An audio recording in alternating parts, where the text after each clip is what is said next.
Po, me qenë se para se me qeni profesioniste, ne po besoj që këtu jemi nana, nuk e di diri se nuk njeme me të gjithë. Disa jemi, disa s'jemi. Do të kisha qujtë si profesionin më të rëndë për kohën e fundit. Të qenit nën. Të qenit nën, të qenit nën dhe baba, dhe me thënë familjarë të cilit kanë fëmijë ose janë prind, mendoj që është gjëja më e rëndë për kohën e sotme. Shumë herë roli jonë zbehet, sepse informacioni, para se mja dhënë ne e marrin tjetër ka.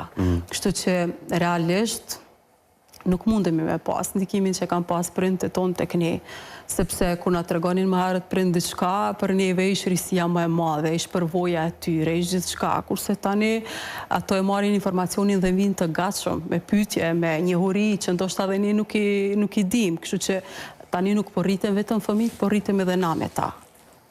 Pra se ka shumë burime, ku njerëzit mund të informohen. Nuk jemi ne i vetëm burim, por sigurisht jemi më i saktë. Cila periudhë, Imrane,